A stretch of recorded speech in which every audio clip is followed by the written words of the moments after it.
खुद पर विश्वास रखना यानी आत्मविश्वास एक ऐसी ताकत है जो किसी भी इंसान को मुश्किल से मुश्किल हालात में भी जीत दिला सकती है।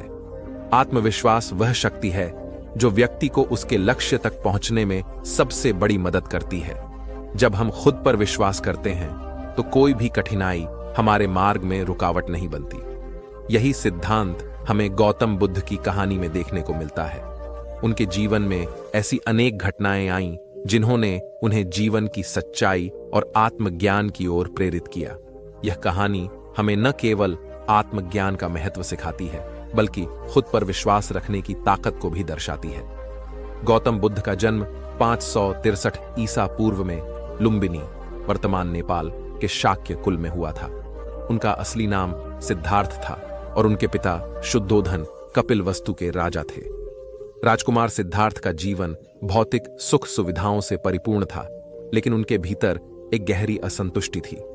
उन्हें यह आभास था कि उनके चारों ओर सब कुछ अस्थायी और अनिश्चित है। उनके पिता ने उन्हें हर दुखदाई चीज से दूर रखने की पूरी कोशिश की, लेकिन एक दिन जब सिद्धार्थ नगर भ्रमण पर निकले तो उन्होंने वृद्धावस्था, बीमारी और मृत्यु को देखा।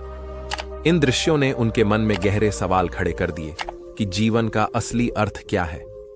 इस सवाल का उत्तर पाने के लिए उन्होंने राजसी जीवन और अपनी पत्नी यशोधरा तथा नवजात पुत्र राहुल को छोड़ दिया और सत्य की खोज में निकल पड़े। उनका यह निर्णय आसान नहीं था, लेकिन खुद पर विश्वास और आत्मज्ञान प्राप्त करने की इच्छा ने उन्हें एक नई राह पर ले जाने का साहस दिया। सिद्धार्थ का संन्यास काल किसी साधारण व्यक्ति के लिए अत्यंत कठिन होता, लेकिन उन्होंने अपने लक्ष्य पर विश्वास रखा और उसे पाने के लिए कठोर तपस्या की। उन्होंने अनेक गुरुओं के मार्गदर्शन में विभिन्न साधनाएं की, परंतु कोई भी उन्हें संतुष्टि नहीं दे सका। फिर वे एक दिन बोध गया के पेड़ के नीचे ध्यान में बैठ गए और संकल्प लिया कि जब तक उन्हें ज्ञान प्राप्त नहीं होगा तब तक वे वहां से उठेंगे नहीं। उनकी इस साधना के दौरान उनके भीतर अनेक शंकाएं उठीं। उन्होंने अनेक मानसिक संघर्षों का सामना किया, लेकिन उनके अडिग आत्मविश्वास और धैर्य ने उन्हें उस कठिन समय में भी हिम्मत दी। 49 दिनों की कठोर तपस्या के बाद उन्हें अंततः ज्ञान की प्राप्ति हुई। यही बोधि वृक्ष के नीचे उन्हें बुद्धत्व की प्राप्ति हुई और वे गौतम बुद्ध कहलाए। उन्हें यह ज्ञान हुआ कि जीवन का कारण केवल इच्छाएं और वासनाएं हैं और इन्हें त्याग कर ही दुख से मुक्त हुआ जा सकता है। उन्होंने यह समझा कि आत्मज्ञान और खुद पर विश्वास से ही इंसान सच्चे सुख की ओर बढ़ सकता है। उनका यह अनुभव केवल उनके लिए नहीं था, बल्कि उनके संदेश और शिक्षाएं पूरे मानव समाज के लिए थीं। गौतम बुद्ध का संदेश सरल था। दुख का कारण मनुष्य का अज्ञान और उसके भीतर की इच्छाएं हैं और इनसे मुक्त होने का मार्ग आत्मज्ञान और आत्मसंयम है। उनके द्वारा सिखाई गई अष्टांगिक मार्ग के अनुसार मनुष्य को सही दृष्टि, सही संकल्प, सही वचन, सही कर्म, सही जीवन, सही प्रयास, सही स्मृति और सही ध्यान को अपनाना चाहिए। इन बातों को अपनाकर ही व्यक्ति खुद पर विश्वास करते हुए सच्चे अर्थों में खुशहाल जीवन जी सकता है। बुद्ध का उपदेश केवल शब्दों तक सीमित नहीं था, बल्कि उनके जीवन की सच्ची कहानी से भी यह सिद्ध होता है कि खुद पर विश्वास रखना जीवन में सबसे बड़ी ताकत है। वे हर जगह अपने शिष्यों को यही सिखाते थे कि जब तक आप खुद पर विश्वास नहीं करते, तब तक आप किसी भी ज्ञान, धन या संबंध से जीवन में वास्तविक सुख नहीं पा सकते। गौतम बुद्ध की जीवन यात्रा में कई किस्से ऐसे हैं जो आत्मविश्वास की शक्ति को स्पष्ट रूप से दर्शाते हैं। ऐसा ही एक उदाहरण उनके एक शिष्य अंगुलिमाल का है। अंगुलिमाल एक खूंखार डाकू था जिसने कई लोगों की हत्याएं की थीं। बुद्ध ने अपनी आंतरिक शक्ति और विश्वास के साथ उसे रोका और उसे सही मार्ग पर चलने के लिए प्रेरित किया। अंगुलिमाल ने खुद पर विश्वास रखते हुए अपनी बुरी आदतों को छोड़ दिया और एक शांत, साधारण जीवन जीने लगा। इस घटना से यह साबित होता है कि खुद पर विश्वास रखने और जीवन में सकारात्मक परिवर्तन की शक्ति के माध्यम से कोई भी व्यक्ति अपनी नियति बदल सकता है। गौतम बुद्ध की कहानी हमें यह सिखाती है कि खुद पर विश्वास करना ही जीवन की सबसे बड़ी पूंजी है।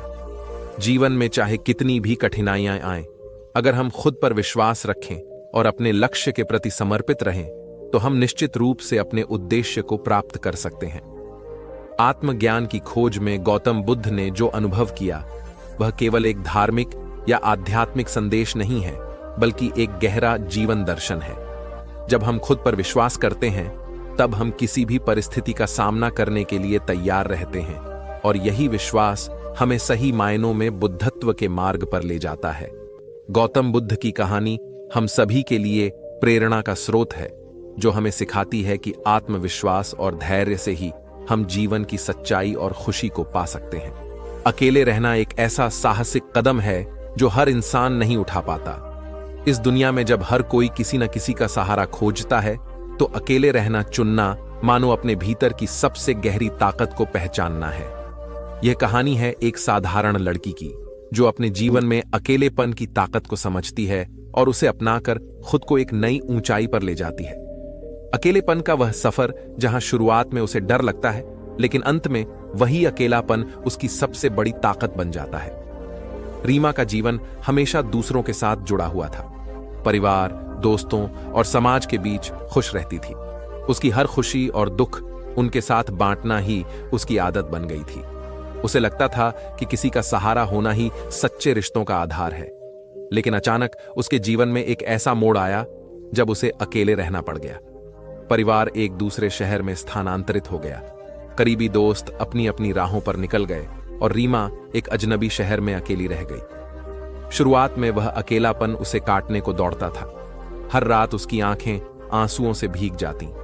उसने कई बार कोशिश की कि वह नए लोगों से मिले, लेकिन हर बार किसी न किसी कारणवश वह फिर अकेली रह जाती। यह उसकी दुनिया के खत्म होने जैसा लग रहा था।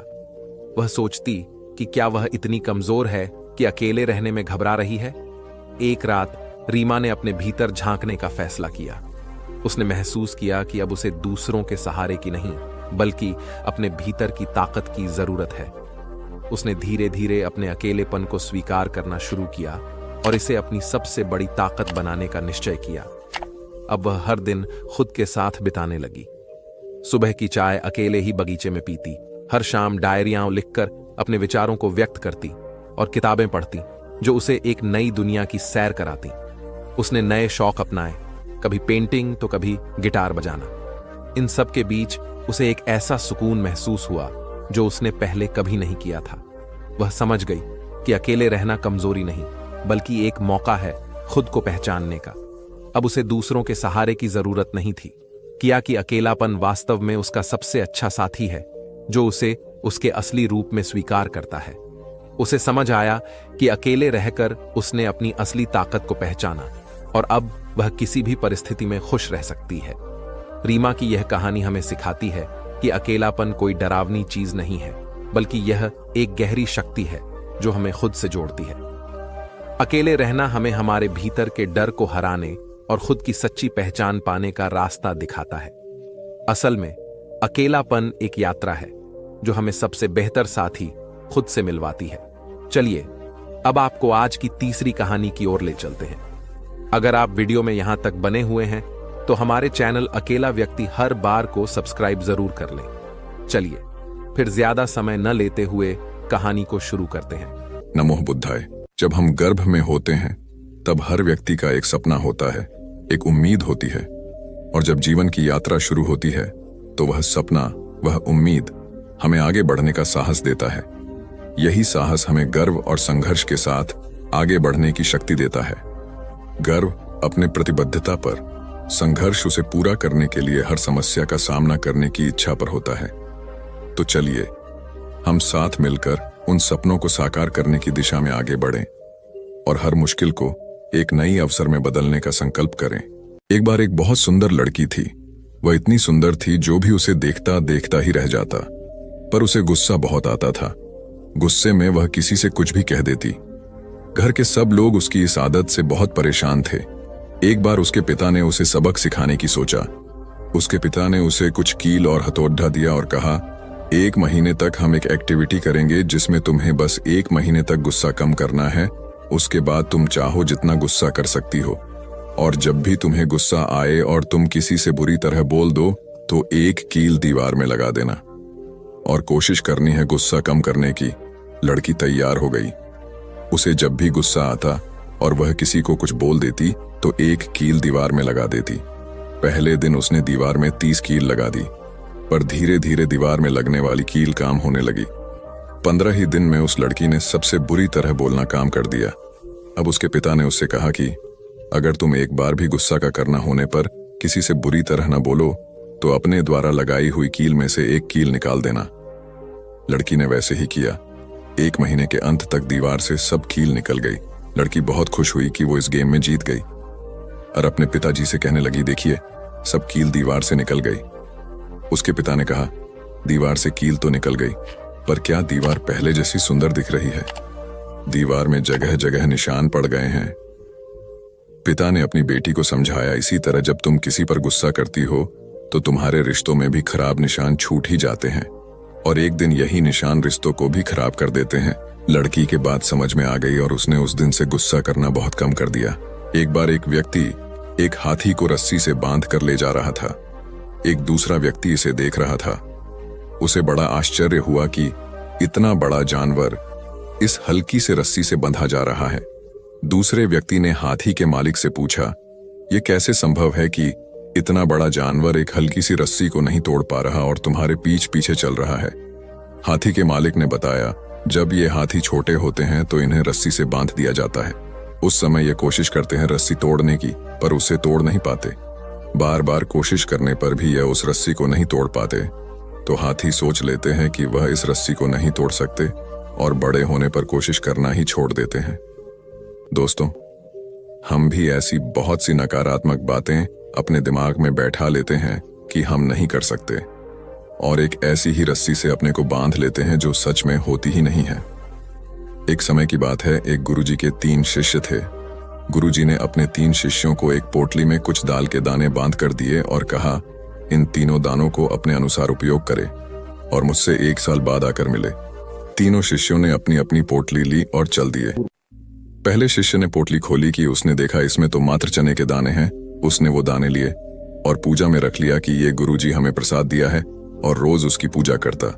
दूसरे शिष्य ने देखा इसमें चने के दाने हैं, तो उसने उसकी दाल बनाई और उसने दाल खुद खाई और उसने अपने परिवार को खिला ली। उधर तीसरे शिष्य ने देखा और सोचा कि गुरुजी ने ये दाल के दाने दिए हैं तो इसमें कुछ रहस्य होगा। उसने वो दाने जमीन में गाड़ दिए, जिससे 1 साल में बहुत खेत हो गया कि और उसमें खूब दाल लगी, जिससे जो भी आता तो उसे खूब दाल रोटी खिलाते। 1 साल बाद तीनों शिष्य गुरुजी के पास आए और तीनों ने एक एक कर गुरुजी को बताया कि क्या क्या उन्होंने किया उस पोटली के साथ। गुरुजी ने बताया कि मैंने एक जैसा ज्ञान दिया है सबको, पर सबने अपनी श्रद्धा के अनुसार ज्ञान को उठाया। यही सब हमारे साथ भी होता है। एक क्लास में टीचर सब बच्चों को एक साथ पढ़ाते हैं, एक जैसा पढ़ाते हैं, पर कोई बच्चा टॉप करता है, कोई फेल हो जाता है। हम अपनी बुद्धि को कितना स्थिर करते हैं, कैसे अपने दिमाग को उपयोग करते हैं, यही हमारे जीवन की दिशा को निश्चित करता है। इसलिए हमेशा सीखने की जिज्ञासा रखें, सीखते चले और जीवन को अच्छा बनाएं। एक वृद्ध माँ रात को रसोई में बर्तन साफ कर रही है। घर में 2 बहुएं हैं जो बर्तनों की आवाज से परेशान होकर अपने पतियों को सास को उल्हाना देने को कहती हैं। वो कहती है, आपकी माँ को मना करो, इतनी रात को बर्तन धोने के लिए हमारी नींद खराब होती है। साथ ही सुबह 4 बजे उठकर फिर खट्टर पट्टर शुरू कर देती है। सुबह 5 बजे पूजा आरती करके हमें सोने नहीं देती, ना रात को ना ही सुबह। जाओ, सोच क्या रहे हो? जाकर माँ को मना करो। बड़ा बेटा खड़ा होता है और रसोई की तरफ जाता है। रास्ते में छोटे भाई के कमरे में से भी वही बातें सुनाई पड़ती जो उसके कमरे हो रही थी। वो छोटे भाई के कमरे को खटखटा देता है। छोटा भाई बाहर आता है। दोनों भाई रसोई में जाते हैं और माँ को बर्तन साफ करने में मदद करने लगते हैं। माँ मना करती, पर वो नहीं मानते। बर्तन साफ हो जाने के बाद दोनों भाई माँ को बड़े प्यार से उसके कमरे में ले जाते हैं, तो देखते हैं पिताजी भी जागे हुए हैं। दोनों भाई माँ को बिस्तर पर बैठाकर कहते हैं, माँ सुबह जल्दी उठा देना, हमें भी पूजा करनी है और सुबह पिताजी के साथ योगा भी करेंगे। माँ बोली, ठीक है बच्चों। दोनों बेटे सुबह जल्दी उठने लगे। रात को 9:30 पर ही बर्तन मांजने लगे। तो पत्नियां बोली, माताजी करती तो हैं, आप क्यों कर रहे हो बर्तन साफ? तो बेटे बोले, हम लोगों की शादी करने के पीछे एक कारण यह भी था कि माँ की सहायता हो जाएगी, पर तुम लोग ये कार्य नहीं कर रही हो, कोई बात नहीं, हम अपनी माँ की सहायता कर देते हैं, हमारी तो माँ है, इसमें क्या बुराई है। अगले 3 दिनों में घर में पूरा बदलाव आ गया। बहुएं जल्दी बर्तन इसलिए साफ करने लगी कि नहीं तो उनके पति बर्तन साफ करने लगेंगे। साथ ही सुबह भी वो भी पतियों के साथ ही उठने लगी और पूजा आरती में शामिल होने लगी। कुछ दिनों में पूरे घर के वातावरण में पूरा बदलाव आ गया। बहुएं सास ससुर को पूरा सम्मान देने लगी। माँ का सम्मान तब कम नहीं होता जब बहुएं उनका सम्मान नहीं करती। माँ का सम्मान तब कम होता है जब बेटे माँ का सम्मान नहीं करे या माँ के कार्य में सहयोग न करे। एक 15 साल का भाई अपने पापा से कहा, पापा पापा, दीदी के होने वाले ससुर और सास कल आ रहे हैं। अभी जीजाजी ने फोन पर बताया। दीदी मतलब उसकी बड़ी बहन की सगाई कुछ दिन पहले एक अच्छे घर में तय हुई थी। दीनदयाल जी पहले से ही उदास बैठे थे। धीरे से बोले, हाँ बेटा, उनका कल ही फोन आया था कि वो 1-2 दिन में दहेज की बात करने आ रहे हैं। बोले, दहेज के बारे में आपसे जरूरी बात करनी है। बड़ी मुश्किल से यह अच्छा लड़का मिला था, कल को उनकी दहेज की मांग इतनी ज्यादा हो कि मैं पूरी नहीं कर पाया तो। कहते कहते उनकी आंखें भर आईं। घर के प्रत्येक सदस्य के मन और चेहरे पर चिंता की लकीरें साफ दिखाई दे रही थीं। लड़की भी उदास हो गई। खैर, अगले दिन समधी समधिन आए। उनकी खूब आवभगत की गई। कुछ देर बैठने के बाद लड़के के पिता ने लड़की के पिता से कहा, दीनदयाल जी, अब काम की बात हो जाए। दीनदयाल जी की धड़कन बढ़ गई। बोले, हाँ हाँ समधी जी, जो आप हुक्म करें। लड़के के पिताजी ने धीरे से अपनी कुर्सी दीनदयाल जी और खिसकाई और धीरे से उनके कान में बोले, दीनदयाल जी, मुझे दहेज के बारे बात करनी है। दीनदयाल जी हाथ जोड़ते हुए आंखों में पानी लिए हुए बोले, बताइए समधी जी, जो आपको उचित लगे, मैं पूरी कोशिश करूंगा। समधी जी ने धीरे से दीनदयाल जी का हाथ अपने हाथों से दबाते हुए बस इतना ही कहा, आप कन्यादान में कुछ भी देंगे या ना भी देंगे, थोड़ा देंगे या ज्यादा देंगे, मुझे सब स्वीकार है, पर कर्ज लेकर आप 1 रुपया भी दहेज मत देना, वो मुझे स्वीकार नहीं। क्योंकि जो बेटी अपने बाप को कर्ज में डुबो दे, वैसी कर्ज वाली लक्ष्मी मुझे स्वीकार नहीं। मुझे बिना कर्ज वाली बहू ही चाहिए, जो मेरे यहां आकर मेरी संपत्ति को 2 गुना कर देगी। दीनदयाल जी हैरान हो गए। उनसे गले मिलकर बोले, समधी जी, बिल्कुल ऐसा ही होगा। अक्सर हम सामने वाले से कर्तव्य या जिम्मेदारी की उम्मीदें करते हैं, क्या उसी जिम्मेदारी और कर्तव्य का पालन खुद करते हैं? मुझे इंग्लिश ऑनर्स की परीक्षा के लिए मधुबनी सेंटर मिला था। मैं परीक्षा देने के लिए अपनी चचेरी बहन गुड़ी के यहाँ रुकी थी। मैं अपनी पढ़ाई कर रही थी, तभी मैंने सुना गुड़ी अपनी काम वाली बाई को सुना रही थी, देख सोफे पर कितनी धूल जमी है, उधर टेबल के नीचे कितना कचरा पड़ रहा है, कांच पर कितने दाग लगे हैं, कैसी सफाई करती है, घर को अपना समझकर काम किया कर। अगले दिन बाई नहीं आई तो गुड़ी बोली कि कल आएगी तो सफाई कर लेगी। दूसरे दिन मालूम पड़ा कि बाई आज भी नहीं, कल आएगी तो गुड़ी ने बस सामने सामने से यूं ही झाड़ू मार दी कि मैं क्यों करूं, कल बाई आएगी तो सब अच्छे से करेंगी ही ना, वह क्या करेगी नहीं तो आकर। मैं सोच में पड़ गई कि घर किसका है, बहन का या बाई का, सफाई की जिम्मेदारी ज्यादा किसकी है, बहन अपने घर को किसका समझ रही है। एक बार एक लड़की बस में बैठी खिड़की से बाहर के नजारों का आनंद ले रही थी। रास्ते के स्टॉपेज से एक किशोर वय लड़का 2 भारी बैग लेकर चढ़ा। में बहुत भीड़ थी, सामान रखने की जगह में बैग फिट नहीं हो पा रहे थे। खड़े यात्री भी उस लड़के को घूर रहे थे। लड़का परेशान सा इधर उधर देख रहा था। शगुन को उस लड़के पे तरस आ गया और उसने लड़के को इशारा किया कि एक बैग उसे पकड़ा दे। उसने बैग शगुन को पकड़ा दिया। 1 घंटे बाद उस लड़के का स्टॉपेज आ गया। शगुन ने उसको बैग पकड़ाया तो उसने मुस्कुराते हुए कहा, थैंक यू आंटी, क्या जरूरत थी आपको उसका बैग रखने की, घुटने भी दुखने लगे होंगे। शगुन के साथ बैठी महिला ने कहा, नहीं, कोई दर्द नहीं है। शगुन ने मुस्कुराते हुए संक्षिप्त सा जवाब दिया, अगर बैग में कोई गैरकानूनी सामान होता तो आप फंस सकती थी। महिला ने शंका जताई, बात में दम तो है, पर अगर उस लड़के के नजरियों से सोचें तो उसके मन में भी तो डर होगा ना उसके बैग से कुछ चोरी होने का। शगुन ने प्रश्नात्मक लहजे में कहा, पर देखिए ना उसने मुझ पर विश्वास दिखाया। यही तो दिक्कत है हमारी कि हम समाज की बुराइयों की बात तो बहुत करते हैं और सोचते हैं उन बुराइयों का सुधर कोई और करेगा। हम अक्सर इन किशोरों में बुराइयां ढूंढते रहते हैं। अरे अगर हम इन्हें सुखद अनुभव देंगे तो ये भी हमें सुखद अनुभव लौटाएंगे। शगुन ने आत्मविश्वास से कहा। जो आपके साथ बैठकर मुझे भी सुखद अनुभव मिला कहकर वह महिला मुस्कुराई। बदले में शगुन भी मुस्कुराई। अपनी कमियों को छुपाना कितना सामान्य है, पर उनका सामना करे तो सारे संकट गायब हो जाते हैं। बात उन दिनों की है जब स्नातक में पढ़ता था। इंटर में कम प्राप्तांक आने के कारण मेरा नामांकन वाणिज्य महाविद्यालय पटना, जिसमें कि रेगुलर कोर्स होता है, नहीं हो पाया था। इसी वजह से मैंने पटना विश्वविद्यालय के दूरस्थ शिक्षा माध्यम से स्नातक में नामांकन करा लिया। परंतु मुझे यह कहने में बहुत ही झेप महसूस होती थी, इसलिए मैं अक्सर दूसरे को कहा करता था कि मैं वाणिज्य महाविद्यालय में पढ़ता हूं। एक बार की बात है, मैं बगल के बैंक में खाता खुलवाने के लिए गया था। वहां बातचीत के क्रम में बैंक मैनेजर ने मुझसे पूछ लिया, बाबू तुम कहां पढ़ते हो? आदतन मैंने कह दिया कि वाणिज्य महाविद्यालय द्वितीय वर्ष। फिर उन्होंने मुझसे पूछा कि अभी वहां के प्रिंसिपल कौन है। अब तो मेरे पास कोई जवाब ही नहीं था, परंतु अपने हाव भाव को छुपाते हुए मैंने कह दिया कि पता नहीं सर, क्योंकि मैं ज्यादा नहीं जाता हूं। तब उन्होंने दूसरा सवाल दाग दिया कि अकाउंटेंट्स कौन पढ़ाते हैं। अब तो मैं निरुत्तर हो गया, क्योंकि इसका गलत उत्तर देते साथ ही मेरी चोरी पकड़ी जाती। मैं बगल बगल देखने लगा। संभवतः उनको वाकया समझते देर नहीं लगी। उन्होंने कहा, ऐसे हो ही नहीं सकता कि कोई विद्यार्थी यह नहीं जाने कि उसके कॉलेज का प्रिंसिपल कौन है, चाहे वह कितना ही कम क्यों न कॉलेज जाता हो।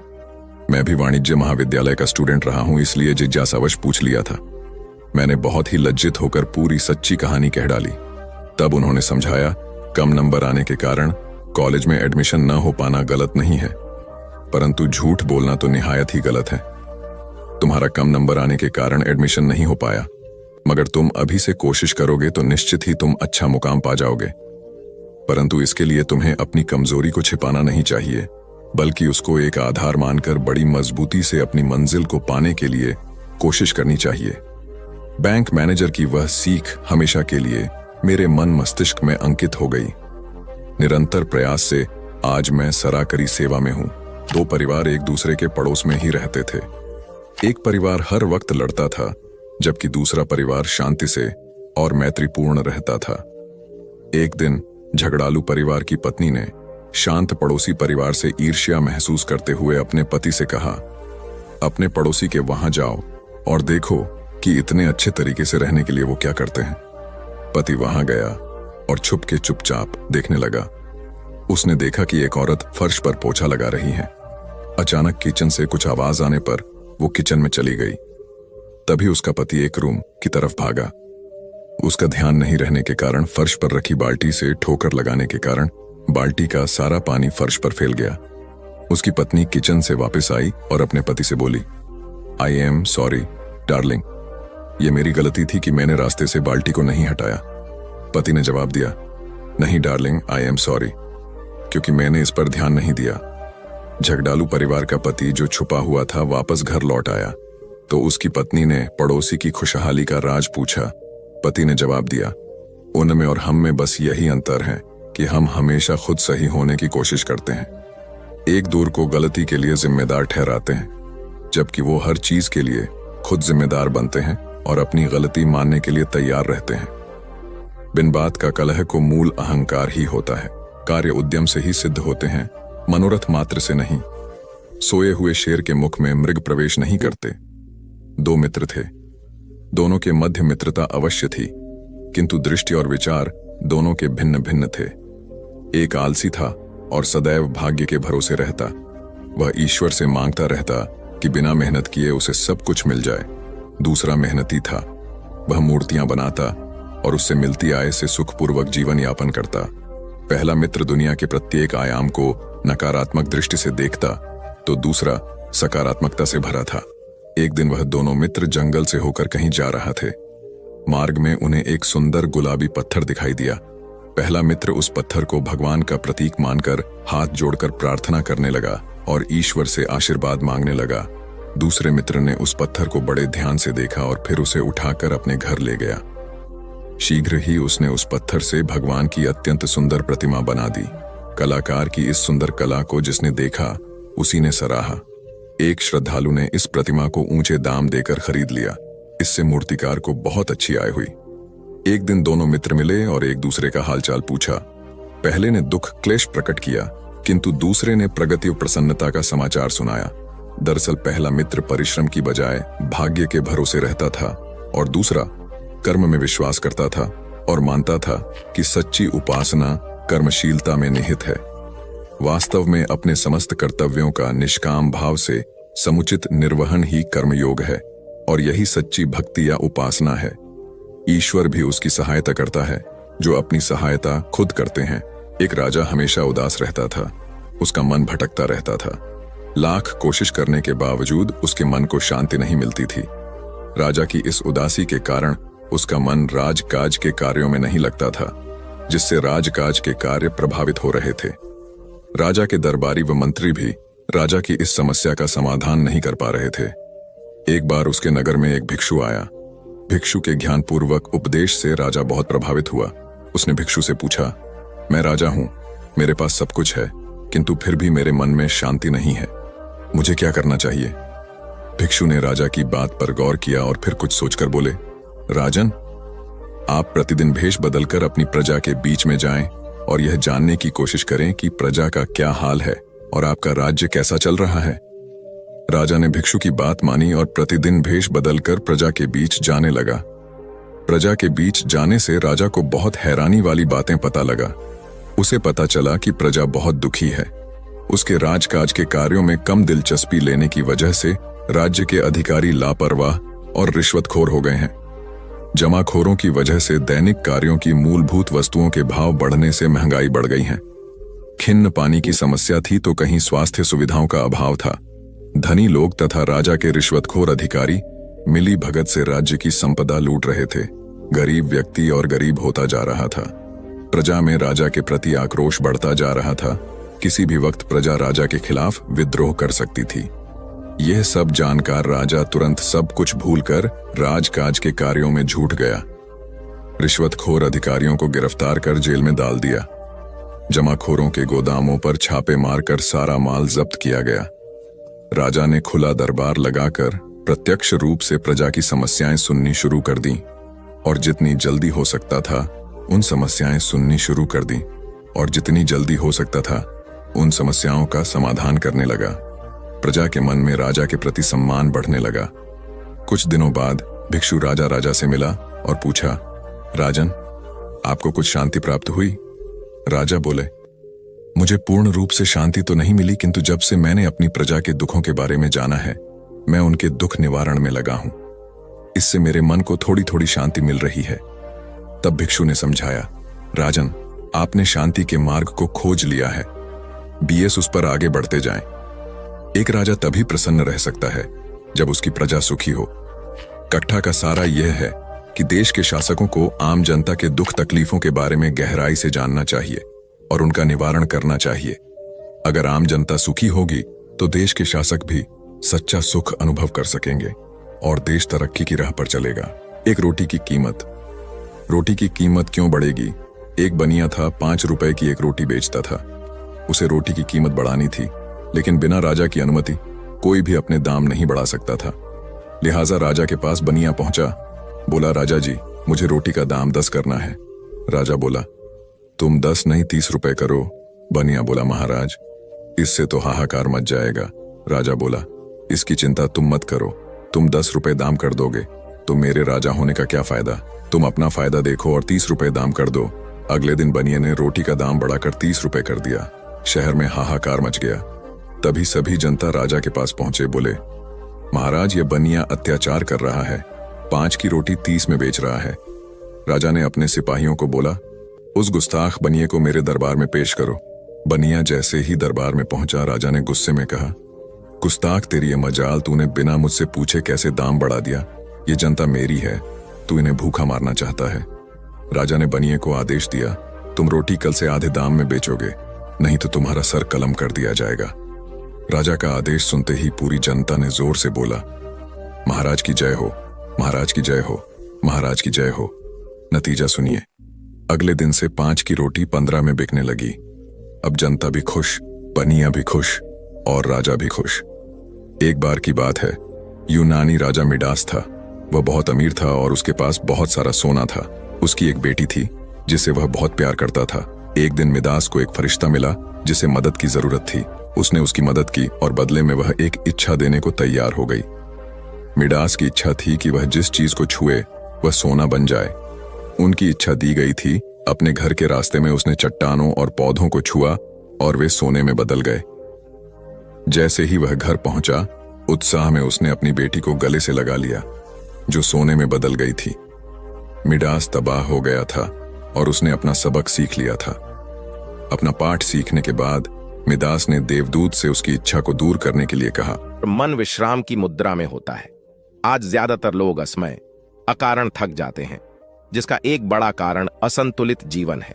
एक होता है थकान को महसूस करना और दूसरा है स्वाभाविक थकान। जिस समय आपकी रुचियों, इच्छाओं और मूल स्वभाव में धीमापन आने लगे, अकारण चिड़चिड़ाहट हो जाए, समझ लें कि यह थकान बीमारी है। इसलिए प्रतिदिन योग, प्राणायाम और ध्यान करें। ये क्रियाएं अपने आप में एक विश्राम हैं।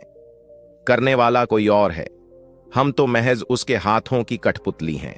यह मनोभाव भी थकान को मिटाएगा। क्या दिक्कत है ऐसा सोच लेने में? महात्मा बुद्ध ज्ञान प्राप्ति के लिए घोर तप में लगे थे। उन्होंने शरीर को काफी कष्ट दिया, यात्राएं की, घने जंगलों में कठिन साधना की, पर आत्मज्ञान की प्राप्ति नहीं हुई।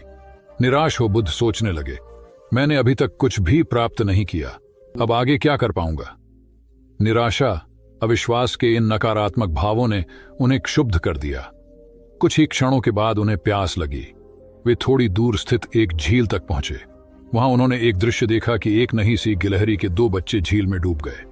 पहले तो वह गिलहरी जड़वत बैठी रही, फिर कुछ देर बाद उठकर झील के पास गई, अपना सारा शरीर झील के पानी में भिगोया और फिर बाहर आकर पानी झाड़ने लगी।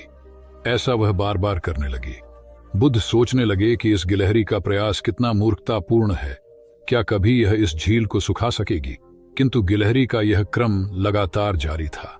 बुद्ध को लगा मानो गिलहरी कह रही हो कि यह झील कभी खाली होगी या नहीं, यह मैं नहीं जानती, किंतु मैं अपना प्रयास नहीं छोड़ूंगी। अतः उस छोटी सी गिलहरी ने भगवान बुद्ध को अपने लक्ष्य मार्ग से विचलित होने से बचा लिया। वे सोचने लगे कि जब यह नन्ही गिलहरी अपने लघु सामर्थ्य से झील को सुखा देने के लिए दृढ़ संकल्पित है, तो मुझ में क्या कमी है? मैं तो इससे 1000 गुना अधिक क्षमता रखता हूं। यह सोचकर गौतम बुद्ध पुनः अपनी साधना में लग गए और एक दिन बोधिवृक्ष तले उन्हें ज्ञान का आलोक प्राप्त हुआ। यह कथा असफलता के बावजूद प्रयासों की निरंतरता पर बल देती है। यदि हम प्रयास करना न छोड़े तो एक न एक दिन लक्ष्य की प्राप्ति हो ही जाती है। बुद्ध अपने साधना काल में एक निर्जन स्थान पर ध्यान मग्न बैठे थे। इसी स्थान पर एक यक्ष का वास था। यह बात बुद्ध को झांत नहीं थी। वे तो वहां पहुंचे और शांत वातावरण देखकर ध्यान मग्न हो गए। उस समय यक्ष वहां पर नहीं था। रात होने पर जब वह आया तो उस स्थान पर एक अनजान व्यक्ति को देखकर आग बबूला हो गया। बड़े जोर से वह दहाड़ा, किंतु बुद्ध का ध्यान भंग नहीं हुआ। यक्ष ने उन्हें हाथी का रूप धारण कर डराना चाहा, किंतु बुद्ध यथावत ध्यान मग्न बैठे रहे। उसने बुद्ध को डराने के लिए क्रमशः शेर, चीता, बाघ आदि का रूप धारण किया, किंतु बुद्ध अविचलित ही बने रहे। अंत में उसने भयंकर विषधर का रूप धारण कर उनके पैर के अंगूठे को ढंस लिया, किंतु बुद्ध पर उसके विष का भी कोई असर नहीं हुआ। वे अब भी अप्रभावित रहे। विषधर उनके शरीर पर चढ़ गया और उनके गले से लिपटकर उन्हें जोरों से काट लिया, लेकिन इतने प्रयासों के बावजूद भी बुद्ध की साधना को भंग नहीं कर पाया। थक हार कर नीचे उतर आया और उनसे कुछ कदमों की दूरी पर लेटकर अपनी थकान उतारने लगा।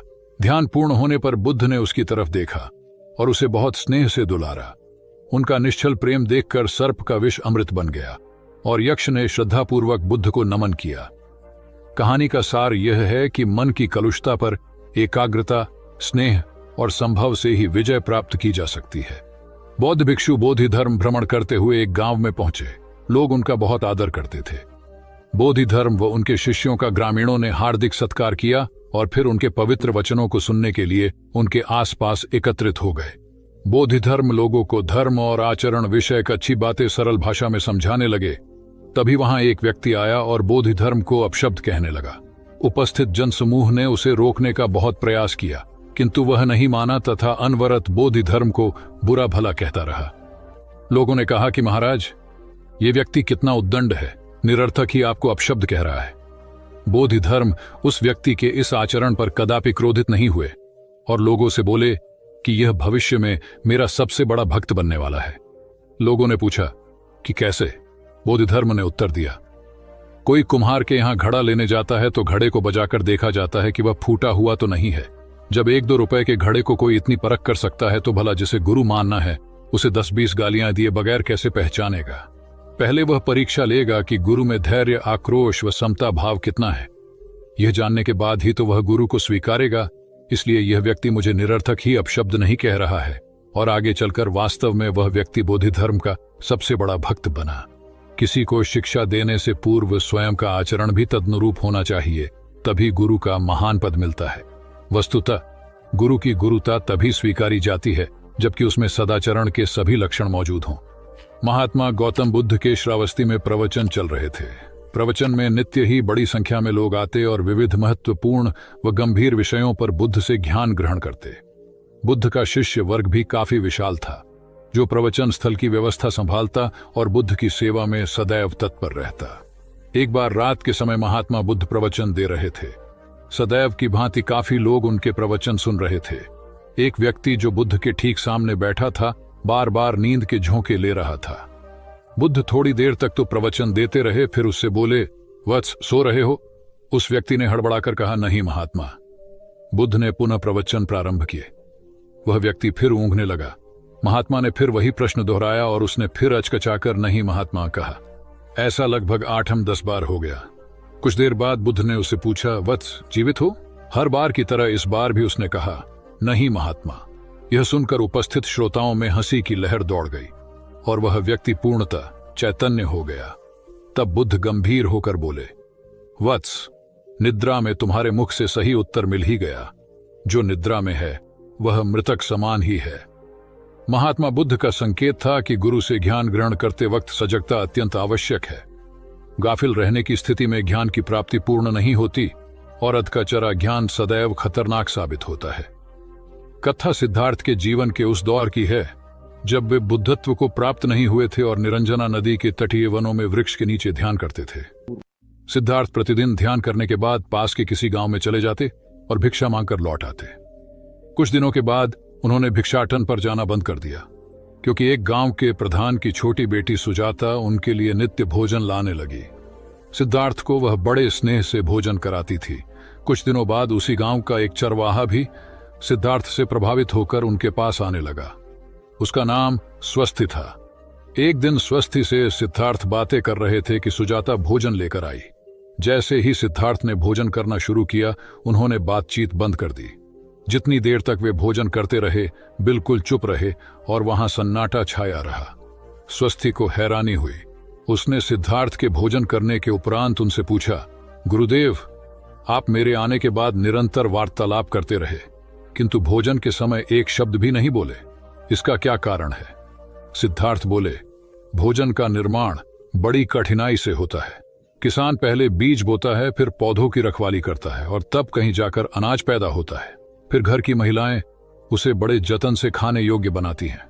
इतनी कठिनाई से तैयार भोजन का पूरा आनंद तभी संभव है जब हम पूर्णतः मौन हों। भोजन के दौरान मैं मौन रहकर उसका पूरा स्वाद लेता हूं।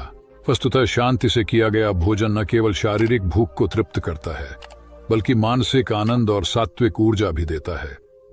सम्राट अशोक संपूर्ण भारत को अपने राज्य में मिलाना चाहते थे, पर कलिंग के युद्ध में हुए रक्तपात को देखकर उन्हें अत्यधिक दुख पहुंचा। उनकी महत्वाकांक्षा ने जो तबाही मचाई थी, उसे देखकर उन्हें खुद पर ग्लानि हुई। उन्होंने देखा कि लोग दर्द से कराह रहे थे। यह सब विनाश केवल उनकी महत्वाकांक्षा से हुआ था।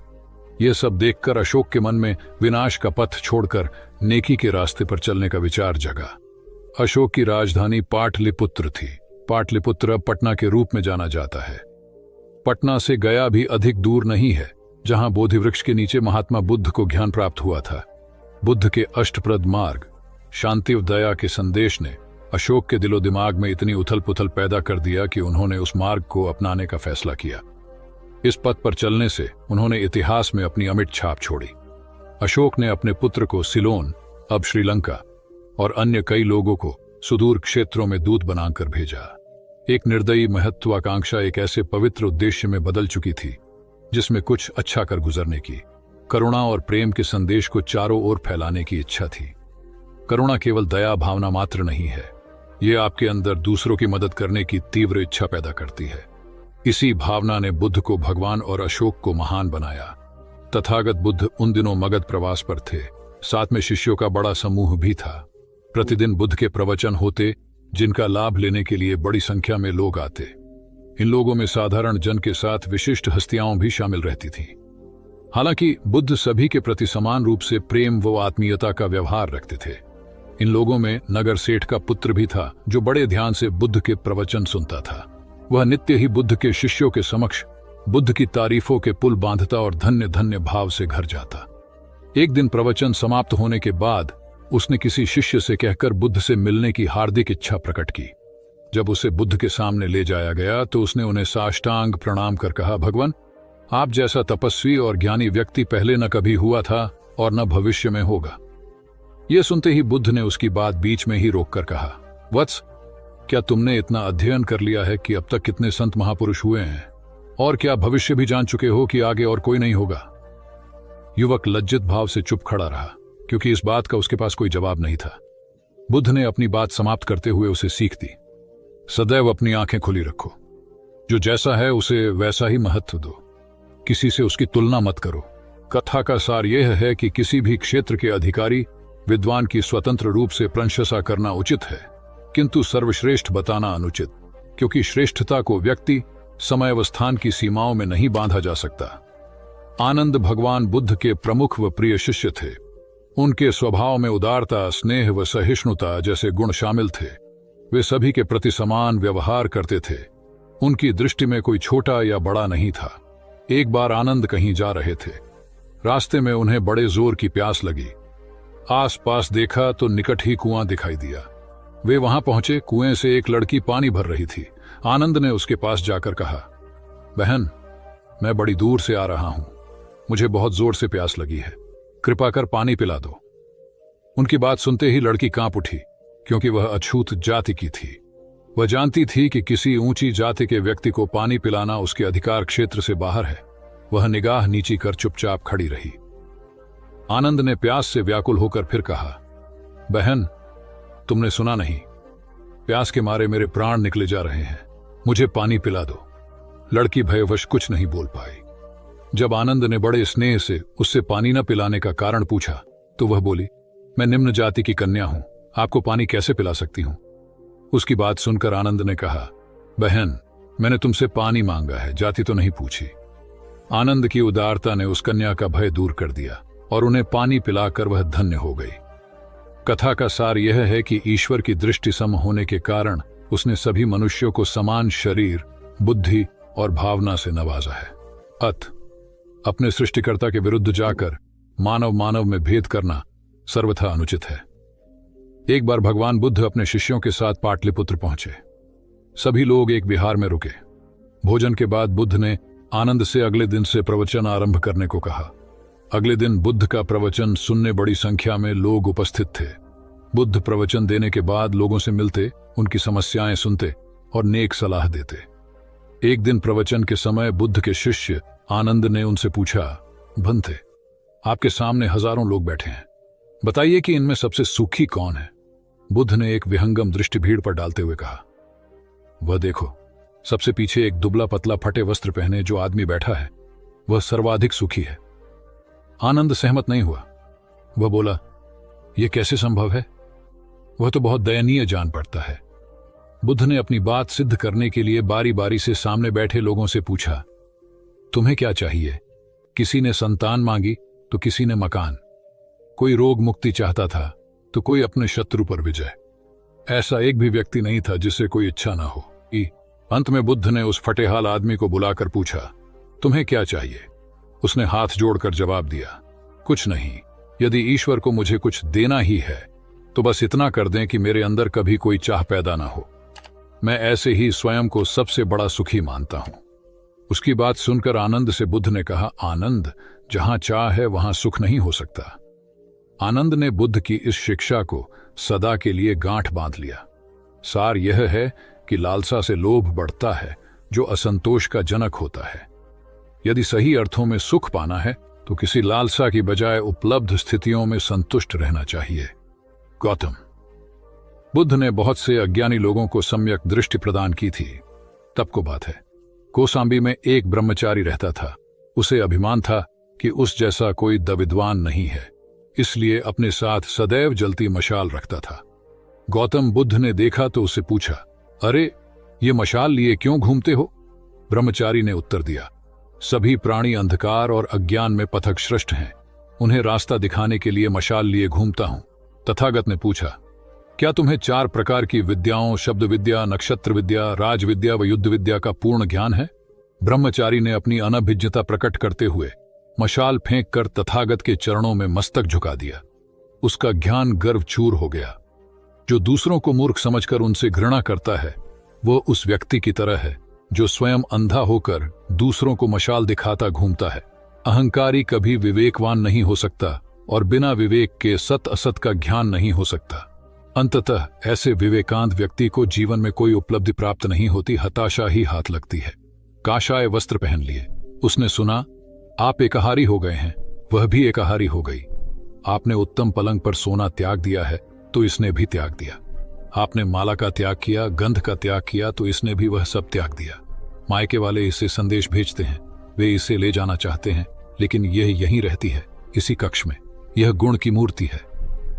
राजा स्नेह से अपनी बहू को देखते रहे। अचानक तथागत उठे, उस कक्ष से बाहर चले गए। शाक्य मुनि ने शिष्यों को शांत रहने को कहा था, लेकिन वे स्वयं उस कक्ष से बाहर चले गए। मैं हमेशा सोचता हूं उस पल क्या हुआ होगा, उनके मन के भीतर कैसे कैसे विचार उठते होंगे। क्या संबोधि एक लघु क्षण होता है या दीर्घ क्षण? क्या संबोधि एक अनंत अभ्यास है? क्या संयम उसका गरुड़यान है? धम्मपद का 13वां श्लोक बार बार याद आता है। यथागारम दुछेन बुट्टी समति विभजति एवं अभावितम चित्तम राघो समति विभजति। घर की छत मजबूत ना हो, सही तरह से उसे घास फूस से ढका ना गया हो, तो बरसात के दिनों में उसमें से पानी रिसता है, घर भर में फैल जाता है। उसी तरह ध्यान और एकाग्रता हमारे व्यक्तित्व की छत है। एक दिन एक व्यक्ति बुद्ध के पास पहुंचा। वह बहुत अधिक तनाव में था। अनेक प्रश्न उसके दिमाग में घूम घूम कर उसे परेशान कर रहे थे, जैसे आत्मा क्या है, आदमी मृत्यु के बाद कहां जाता है, सृष्टि का निर्माता कौन है, स्वर्ग नरक की अवधारणा कहां तक सच है और ईश्वर है या नहीं। उसे इन प्रश्नों के उत्तर नहीं मिल रहे थे। जब वह बुद्ध के पास पहुंचा तो उसने देखा कि बुद्ध को कई लोग घेर कर बैठे हैं। बुद्ध उन सभी के प्रश्नों व जिज्ञासाओं का समाधान अत्यंत सहज भाव से कर रहे हैं। काफी देर तक यह क्रम चलता रहा, किंतु बुद्ध धैर्यपूर्वक हर एक को संतुष्ट करते रहे। बेचारा व्यक्ति वहां का हाल देखकर परेशान हो गया। उसने सोचा कि इन्हें दुनियादारी के मामलों में पड़ने से क्या लाभ, अपना भगवत भजन करें और बुनियादी समस्याओं से ग्रस्त इन लोगों को भगाए।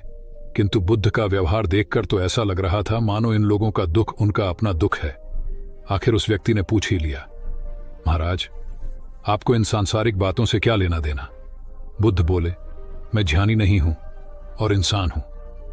वैसे भी वह ज्ञान किस काम का जो इतना घमंडी और आत्म केंद्रित हो कि अपने अतिरिक्त दूसरे की चिंता ही न कर सके।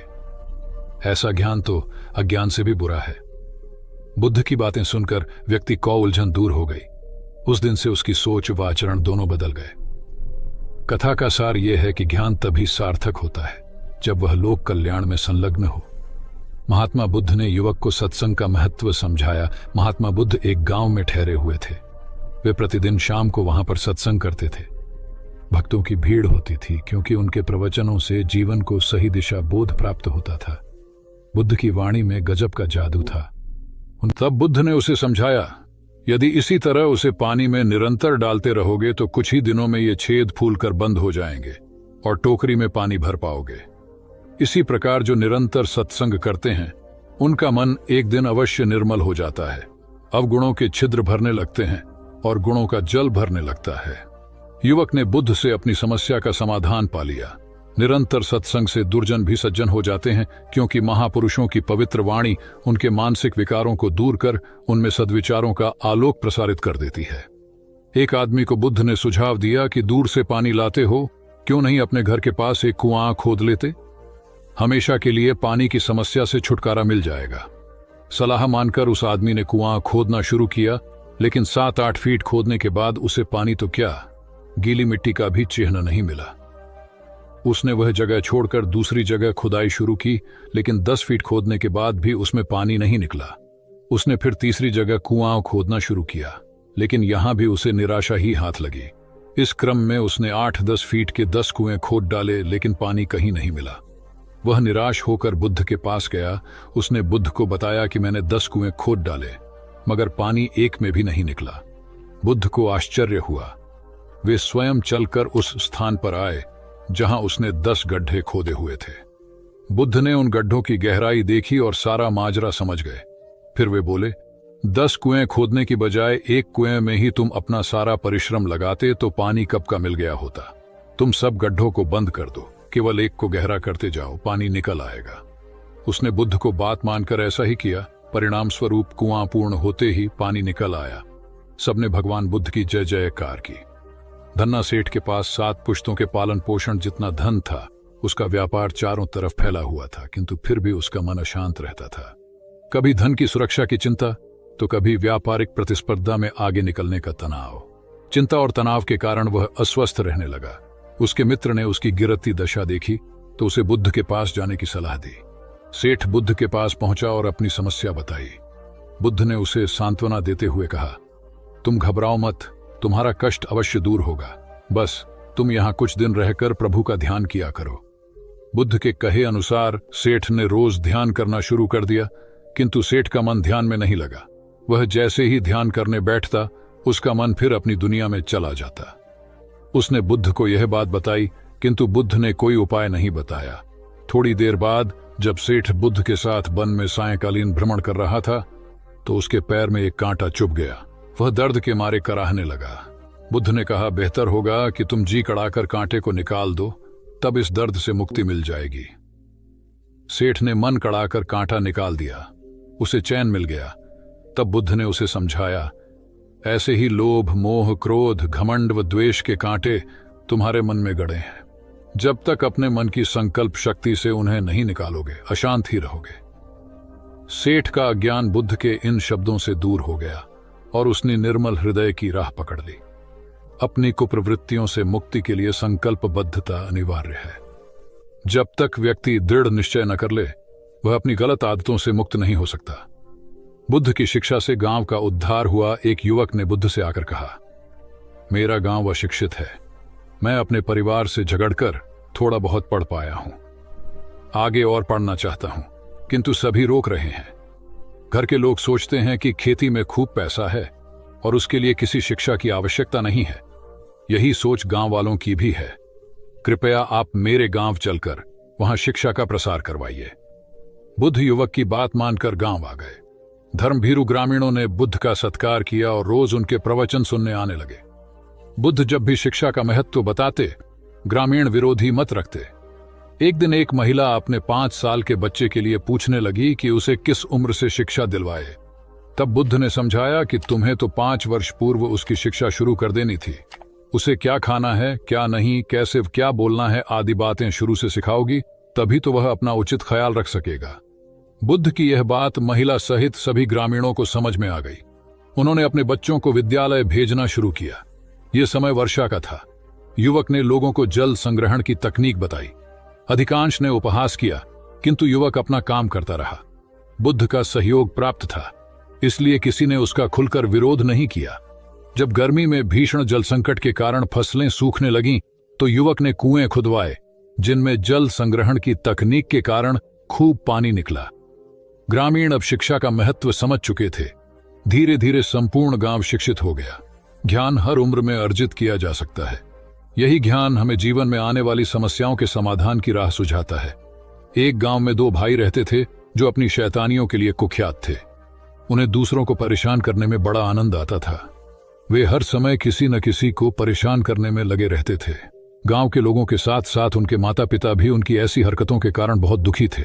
जब गांव का कोई व्यक्ति उनके माता पिता के पास उनकी शिकायत लेकर आता, तो वे दोनों को बहुत समझाते, किंतु दोनों भाइयों के कानों पर जूं तक नहीं रेंगती। एक दिन उनकी मां गांव में आए हुए महात्मा बुद्ध के पास गई और अपने बच्चों में किसी भी तरह ईश्वर का भय भर देने का आग्रह किया, ताकि वे लोग शैतानी से बाज आए। महात्मा बुद्ध ने मां से दोनों को एक एक करके उनके पास भेजने को कहा। मां ने अपने पहले लड़के को महात्मा बुद्ध के पास भेजा। वह जाकर महात्मा बुद्ध के पास बैठ गया। महात्मा बुद्ध ने उससे पूछा, ईश्वर कहाँ है? लड़के की कुछ समझ में नहीं आया और उसने कोई उत्तर नहीं दिया। तब महात्मा बुद्ध ने दोबारा यही सवाल कड़क कर पूछा तो डर के मारे लड़का वहां से तेजी से भागा और भागते हुए अपने भाई के पास जा पहुंचा तथा बोला, भाई, तुम्हें पता है ईश्वर खो गया है और सब लोग इसके लिए हमें ही जिम्मेदार समझ रहे हैं। छोटा भाई भी इतना बड़ा आरोप सुनकर डर गया और उस दिन से दोनों ने शैतानी करना छोड़ दिया। कथा का सार यह है कि जब सीधे मार्ग से सुधार की राह न मिले तो टेढ़े मार्ग का सहारा लेना ही सर्वथा उचित है। सेठ ने बुद्ध से जाना सच्चा संपन्न होना। एक सेठ निसंतान था। अपार संपत्ति का मालिक होने के बावजूद सेठ का लोभ बरकरार था। संतान न होने का दुख उसे बहुत था और इस कारण वह न जाने कितने फकीर, बाबा और पंडितों के दर पर माथा टेक चुका था, किंतु नतीजा शून्य रहा। एक बार सेठ के नगर में बुद्ध का आगमन हुआ। सेठ ने उनकी बहुत ख्याति सुनी तो अगले ही दिन उनसे मिलने पहुंचा। बुद्ध को अपनी निसंतानता के विषय में बताया तो उन्होंने सेठ के सिर पर हाथ रखकर हार्दिक आशीर्वाद दिया। संयोग की बात कि कुछ ही समय बाद सेठ को संतान सुख प्राप्त हो गया। वह बुद्ध के प्रति आभार भाव से भर उठा। सोचने लगा कि बुद्ध के प्रति उपकार कैसे जताए।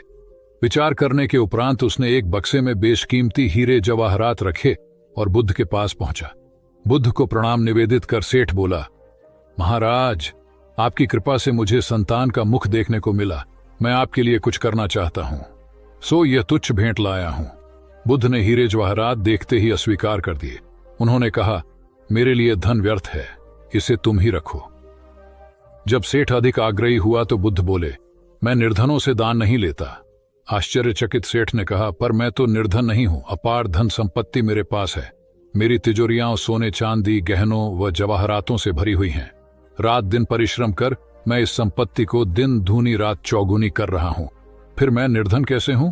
तब बुद्ध ने समझाया, इसका आशय यह है कि तुम अपनी वर्तमान संपत्ति से तृप्त नहीं हो, और अतृप्त व्यक्ति निर्धन ही तो होता है, क्योंकि सच्चा संपन्न तो वह है जो तृप्त हो। बुद्ध की बातों ने सेठ की आंखें खोल दी। संतोष सबसे बड़ा धन और संतोषी सर्वाधिक धनी होता है, क्योंकि इच्छाओं का अंत निर्लिप्तता की परम सुखमय अवस्था को लाता है। एक बार गौतम बुद्ध से अभय राजकुमार ने प्रश्न किया कि क्या श्रमण गौतम कभी कठोर वचन कहते हैं। उसने सोच रखा था कि नहीं कहने पर वह बताएगा कि एक बार उन्होंने देवदत्त को नरकगामी कहा था, और यदि हां कहे तो उसने पूछा, जा सकता है कि जब आप कठोर शब्दों का प्रयोग करने से स्वयं को रोक नहीं पाते, तब दूसरों को ऐसा उपदेश कैसे देते हैं। बुद्ध ने अभय के प्रश्न का आशय जान लिया। उन्होंने कहा, इसका उत्तर न तो हां में दिया जा सकता है और न नहीं में। अभय की गोद में उस समय एक छोटा बालक था। उसकी ओर इशारा करते हुए बुद्ध ने पूछा, राजकुमार, यदि दाई के अनजाने में यह बालक अपने मुख में कांट का टुकड़ा डाल ले, तब तुम क्या करोगे? मैं उसे निकालने का प्रयास करूंगा। यदि वह आसानी से न निकल सकता हो तो बाएं हाथ से उसका सिर पकड़कर दाहिने हाथ की उंगली को टेढ़ा करके उसे निकालूंगा। यदि खून निकलने लगे तो भी मेरा यही प्रयास रहेगा कि वह कांट का टुकड़ा किसी न किसी तरह बाहर निकल आए। ऐसा क्यों? इसलिए कि भंते इसके प्रति मेरे मन में अनुकंपा है। राजकुमार, ठीक इसी तरह तथागत जिस वचन के बारे में जानते हैं कि यह मिथ्या या अनर्थकारी है और उससे दूसरों के हृदय को ठेस पहुंचती है, तब उसका वे कभी उच्चारण नहीं करते। पर इसी तरह जो वचन उन्हें सत्य और हितकारी प्रतीत होते हैं तथा दूसरों को प्रिय लगते हैं, उनका वे सदैव उच्चारण करते हैं। इसका कारण यही है कि तथागत के मन में सभी प्राणियों के प्रति अनुकंपा है। भगवान बुद्ध देव और मनुष्यों के शास्ता थे, परंतु सबसे पहले वह मनुष्य थे। मनुष्य बढ़कर देवता बनता है, यह प्राचीन मान्यता थी। आज भी हम मनुष्यत्व के ऊपर देवत्व की बात करते हैं, परंतु बुद्ध ने इस क्रम को पलट दिया। उन्होंने कहा, यह जो मनुष्यता है वही देवताओं का सुगति प्राप्त करना कहलाती है। देवता जब सुगति प्राप्त करता है तब वह मनुष्य बनता है। देवताओं में विलास है, राग, द्वेष, ईर्ष्या और मोह भी वहां है। निर्वाण की साधना वहां नहीं हो सकती। इसके लिए देवताओं को मनुष्य बनना पड़ता है। मनुष्यों में ही देव पुरुष का आविर्भाव होता है, जिनको देवता नमस्कार करते हैं। मानवता धर्म का उपदेश देने वाले बुद्ध स्वयं मानवता के जीते जागते रूप थे। यहाँ उनके जीवन से संबंधित कुछ प्रसंग दिए जाते हैं जिनसे उनके व्यक्तित्व में बैठी हुई गहरी मानवता का दर्शन होता है। भगवान का परिनिर्वाण होने वाला है। रात का पिछला पहर है। भिक्षु उनकी शैया को घेरे बैठे हैं। बुद्ध उन्हें उपदेश दे रहे हैं। कह रहे हैं, भिक्षुओं, बुद्ध धर्म और संघ के विषय में कुछ शंका हो तो पूछ लो। पीछे मलाल मत करना कि भगवान हमारे सामने थे पर हम उनसे कुछ पूछ न सके। कोई शिष्य नहीं बोलता। भगवान 3 बार कहते हैं, पर कोई भिक्षु कुछ पूछने को नहीं उठता। भगवान को शंका होती है कि कहीं वे उनके गौरव का विचार करके पूछने में संकोच तो नहीं कर रहे। इसलिए वह कहते हैं, शायद भिक्षुओं, तुम मेरे गौरव के कारण नहीं पूछ रहे। जैसे मित्र मित्र से पूछता है, वैसे तुम मुझसे पूछो। बुद्ध अपने शिष्यों की समान भूमिका पर आ जाते हैं। उनकी यह विनम्रता मनुष्य धर्म की आदर भूमि है। बुद्ध ने अपने को भिक्षुओं का कल्याण मित्र कहा है, जो उनकी मानवीय सहृदयता और विनम्रता को सूचित करता है। एक दूसरा दृश्य भी उसी समय का है। चंद करमार पुत्र के यहाँ बुद्ध ने अंतिम भोजन किया था। उसके बाद ही उन्हें खून गिरने की कड़ी बीमारी हो गई थी, जो उनके शरीरांत का कारण बनी। बुद्ध को उसके हृदय का बड़ा ध्यान था। भक्त उपासक को यह अफसोस हो सकता था कि उसका भोजन करके ही भगवान का शरीर छूट गया। इसलिए आखिरी सांस लेने से पहले उन्होंने आनंद को आदेश दिया, आनंद, चंद करमार पुत्र की इस चिंता को दूर करना और कहना, आयुष्मान तूने बद्धा लाभ कमाया कि मेरे भोजन को करके तथागत परिनिर्वाण को प्राप्त हुए। जिसके हृदय में अगाध करुणा थी, वह ऐसा क्यों न कहता। उसने अपने पति के द्वारा बुद्ध के चरणों में प्रणाम अर्पित करवाया। भगवान ने उसे आशीर्वाद देते हुए कहा, कोल्य पुत्री सुप्रवास, सुखी हो जाए, चंगी हो जाए। सुखी और चंगी होकर बिना किसी कष्ट के वह पुत्र प्रसव करे। ब्राह्मणों के साथ भी उनकी पूरी सहानुभूति थी, जैसे कि विश्व के सभी प्राणियों के साथ उनकी पूरी सहानुभूति थी। बावरी नामक ब्राह्मण के एक शिष्य ने जब अपने गुरु की ओर से भगवान के चरणों में प्रणाम निवेदन किया तो भगवान ने आशीर्वाद देते हुए कहा, शिष्यों सहित बावरी ब्राह्मण सुखी हो। माणवक, तुम भी सुखी हो, चिरजीवी हो। बुद्ध के पास छोटा बड़ा जो भी जाता था, वह उससे कहते थे, आओ, तुम्हारा स्वागत है। भगवान अपनी अंतिम यात्रा में पावा और कुसीनारा के बीच जा रहे थे। रास्ते में उन्हें पुक्कुस मल्लपुत्र नामक व्यापारी मिला। उसने उन्हें एक दुशाला भेंट किया, परंतु भगवान उसे अकेले कैसे आड़ते। वह अपने शिष्य आनंद को सम्मानित करना चाहते थे। उन्होंने कहा, पुक्कुस, दुशाले के एक भाग को मुझे ओढ़ा दे, दूसरे को आनंद को। पुक्कुस ने ऐसा ही किया। भूल करने वालों के प्रति भी बुद्ध की अनुकंपा का पार न था। एक बार एक ब्राह्मण ने भगवान को वेरंजा में वर्षावास करने का निमंत्रण दिया। भगवान वहां गए, लेकिन वह ब्राह्मण बहुधंधी था। उसने उनकी कुछ भी सुध बुध नहीं ली। बुद्ध को बड़ा कष्ट हुआ। उन्हें 3 महीने तक कुटा हुआ जौ रोज खाना पड़ रहा, क्योंकि उस समय वेरंजा में अकाल पड़ रहा था और वह भी उनको और उनके शिष्यों को घोड़ों के व्यापारियों से मिलता था। इतना होने पर भी वर्षावास की समाप्ति पर भगवान बुद्ध अन्यत्र जाने से पूर्व वेरंजा जाकर ब्राह्मण को आशीर्वाद देना नहीं भूले। भगवान बुद्ध के जीवन में ऐसी अनंत घटनाएं मिलती हैं। उनमें हमें उनकी मानवता के दर्शन होते हैं। उनके जीवन में कोमलता की पराकाष्ठा थी और उनकी वाणी में अपर्वु माधुर्य था, जो सबको अपनी ओर खींचता था। उनके मुंह से क्रोध भरा शब्द कभी नहीं निकलता था। वह मनुष्य थे, परंतु मनुष्य की दुर्बलताओं से ऊपर उठ चुके थे। उनके व्यक्तित्व में मानवता की शुभ ज्योत्सना धर्म की स्थिति बनकर एक राजा ने अपने पुरुषार्थ से राज्य को समृद्ध बना दिया था। राज्य में रण बड़ी सुखी थी, क्योंकि वह प्रत्येक वर्ग के हितों को ध्यान में रखकर काम करता था। जब राजा वृद्ध हुआ तो उसे योग्य उत्तराधिकारी को चिंता सताने लगी, क्योंकि उसे लगता कि योग्य उत्तराधिकारी के बिना सुव्यवस्था अव्यवस्था में बदल जाएगी और प्रजा की परेशानी बढ़ जाएगी। हालांकि राजा का एक बेटा था, किंतु वह अत्यधिक आलसी और कर्महीन था। वह स्वयं को मालिक समझता और शेष सभी को अपना गुलाम। यह अहंकार उसके आचरण में सदैव झलकता था। राजा उसे सुधारने के उद्देश्य से बुद्ध के आश्रम में छोड़ आया। बुद्ध ने अगले ही दिन राजकुमार को आदेश दिया, वत्स, यहां से 5 कोस पर एक जंगल है। तुम वहां जाकर फूलों के कुछ पौधे ले आओ और उन्हें आश्रम के अहाते में लगा दो। यह सुनते ही राजकुमार को बड़ा क्रोध आया, क्योंकि उसने तो आदेश देना ही सीखा था। चूंकि उसके पिता ने बुद्ध को बात मानने को कहा था, इसलिए वह मन मारकर जंगल गया और फूलों के पौधे लाकर आश्रम में लगा दिए। राजकुमार ने उन्हें सींचा और जानवरों से बचाने के लिए उनकी रात दिन रखवाली की। कुछ महीनों में सारा आश्रम भांति भांति के सुंदर फूलों से खिल उठा। राजकुमार अपनी मेहनत का ऐसा फल देखकर बहुत प्रसन्न हुआ। बुद्ध ने उसे शाबाशी देते हुए समझाया, वत्स, याद रखो, जो सोता है उसका भाग्य भी सो जाता है, और जो चलता है उसका भाग्य निरंतर उसके साथ चलता है। अब राजकुमार कर्मठ बन चुका था। राजा को अपना योग्य उत्तराधिकारी मिल गया था। कर्म सफलता की कुंजी है, अतः सदैव